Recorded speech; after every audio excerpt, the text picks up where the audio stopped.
So US in 2007, I think George W. Bush had no child left behind policy because schools, not enough students were graduating schools. Government is going to pay for their tutoring. Teachers in India, but teach math to US students.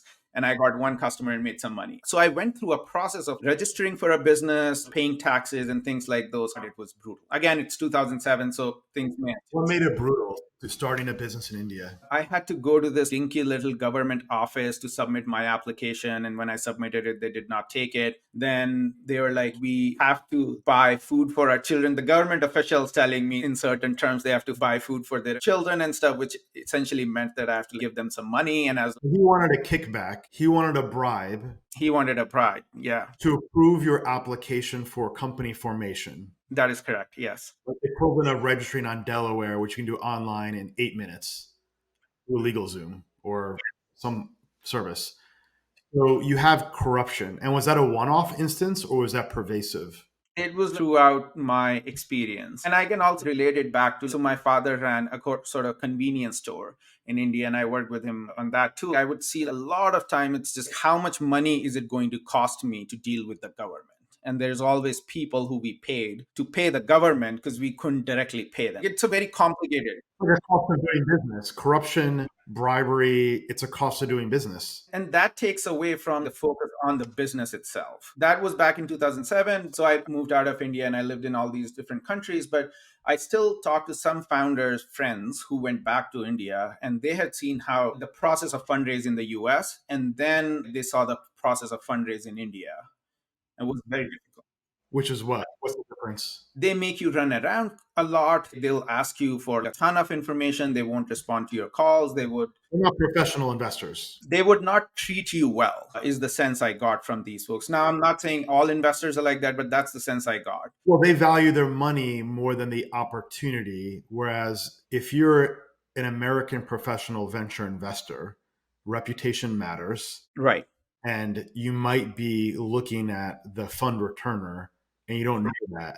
So you've got to be responsive, although American VCs can be assholes too. There's a great book called Founders at Work. I recommend people reading. There's a great chapter about Hotmail in that book, which is a great exit. I won't know the VC, but the stories about that entrepreneur how to deal with the VCs are super chill. Great book, by the way. It's like 10 to 14 page little case studies written by the founders, their voices. So got it. So India's got a bunch of low level corruption. Yeah. And that makes it difficult from what it seems like, makes it very difficult to run the business. Co-founder, even though I haven't had detailed conversations with this person about building a company in India, but he was co-founder of Dunzo also. So this guy, I think because he had good investors, he had an easier route, but founders who did not have that, they had a much harder route raising money. They actually raised money from US VCs and not Indian VCs because US VCs still invested in their companies faster than Indian VCs did. You had this great observation when we had together. You said all the issues America has are at the macro, micro, and all the issues India has are the micro, not the macro. What did you mean by that? In India, if I'm living my life in the US, I don't have to worry about running water. I don't have to worry about getting my driver's license at the DMV and all of that stuff. Yes, there is process and bureaucracy and some annoyance there, but I don't have to be like, how much do I need to pay this person to get my driver's license? Or how much do I need to pay the government official to get my phone line or whatever it may be? And a lot of those things actually end up taking a lot of mental space for day-to-day living in India. When I moved to the US, I just saw that the other side of it is I can just have all these things on autopilot and only focus on the things that I want to focus on. And those were high value activities. So if I were running a company in India, half of my time would be just spent in dealing with all the little issues of everyday life in India, be it corruption, be it traffic, be it just getting physical labor to blue collar workers to do the work and stuff like that. Again, because I also ran a convenience store, I was in that world for 12 years of my life before I moved out of India. So I saw all these things fairly closely, and I don't know how much it has changed more recently because I haven't been back in the past 5-6 years, but kind of is very tricky in India. And I also think the Indian consumer does not value convenience. It's very difficult to get Indian folks to pay for it. Say some more about that. That's a great point. Go ahead. And I have understood it from various angles, from my experience running a store and then from other folks also. If you go to bodega in the US, right, you expect to pay a little higher price than Costco or something else, or Walmart or whatever it may be. People would start fighting with us saying that Walmart sells it for that price And I want it at that price because Walmart sells it for a lower price. And you're like, They're haggling with you. and they'll haggle with us and they won't buy. They'll go to Walmart, spending 2 hours driving to that particular thing or spending their time to buy something for a lower price. And they're very financially conservative, which also makes them great borrowers, by the way. So they will save money and they'll pay you back. But it becomes very tricky to deal with them as companies selling services. And again, this is. I'll elaborate there. This is my experience. I grew up in the States. My parents from India originally, though, and cousins who I've gone to visit a few times. And in the US, it's sticker price, retail pricing. You don't go to the register and like negotiate on the way out when you're buying your products. That doesn't happen. India, that like there are stores. I remember I bought a chess set. I love chess. I was like, all right, I'm gonna get a nice chess set from India, like the cradle of chess. And so I go up and down 8 stores. I try to find the best. You have to do that because they look at you, they size you up. They're like, all right, this guy's American. He's probably got money. Give him like 5x the price. By the way, I'd have to have my aunt go in and like do the negotiation after, Right. but we can't go in at the same time. Otherwise, I'll make that connection. This is all friction. It's a different kind of cost. It's not low level corruption. It's a different kind of cost, though. It's friction, right?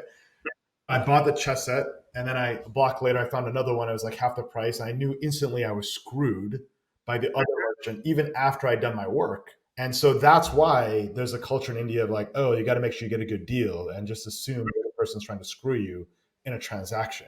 And so it's a mess. The thing that people may not realize, like US doesn't have retail prices for written on products. You can get a can of Coke, Walmart, Costco for like, I don't know, $20 for 30 cans or something like that, and you'll get a can $1 here in at the local store. In India, everything has a maximum sale price. And then you cannot sell the product at a price higher than that price. You can only sell it for a lower price. So if it's priced at $20, you can say 50% discount and I'll sell it to you for $10, but you cannot sell it for more than $20. In the US, there is nothing like that. Right. What about status culture? I would say that's a key difference between India and the United States. In India, so there are many, something like Starbucks, like a coffee chain. It's like a run of the mill state. You buy your coffee at Starbucks. It's expensive, but it's still your regular coffee chain. It's not artisanal. It's not expensive. Like all these things are pretty expensive in India. So if you're going to Starbucks, you're actually paying $3 for a coffee, which is a lot, or $5 for a. So that means people are willing to spend money on what aspirational things. So if Starbucks is aspirational, or even McDonald's is somewhat aspirational, they'll spend money and make it an outing. The same way we may go to Six Flags or something like that. People will spend money on that, but what they consider not high status thing, they will not want to spend money on that thing. And I did the same. I went to Subway in 2008. It launched in India in Subway. And it was so expensive. It was like $2 at the time for a foot long. And my friend and I were like, okay, we'll take a 6-inch Subway and we'll divide it in half. So we contributed money because we just wanted to taste like what Subway is like. Sure. Say some more about that. So in India, they want aspirational experiences and they're willing to pay up for that. Because there's also aspirational products and brands like Louis Vuitton and the purse and Hermes. Yeah. Help us just unpack those two. So there's aspiration for the middle class, then aspiration for the rich. So even a software engineer who has now a lot of purchasing power, they may aspire to a Hermes or a Louis Vuitton or something like that. And that would be aspirational for them because now Starbucks is within reach because they are making 100,000 plus a year in income and they can go buy a Starbucks. They see their US counterparts doing that and they just end up doing the same thing. For the normal Indian middle class, which is like non-software engineers working in India, making, let's say, $10,000 a year, $15,000 a year, something like that, they would find Starbucks aspirational. Younger generation would like take money from parents to go hang out with their friends at Starbucks. And then a family may go to a Starbucks or a McDonald's to be like, okay, this is our weekend outing. That's where they spend money and they'll try to haggle their way on everything else that they consider as their regular non-aspirational. Fascinating. So at Starbucks, they're willing to pay sticker price.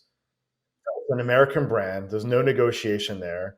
They'll save money to have that experience with their family and saying, cool, we went to Starbucks.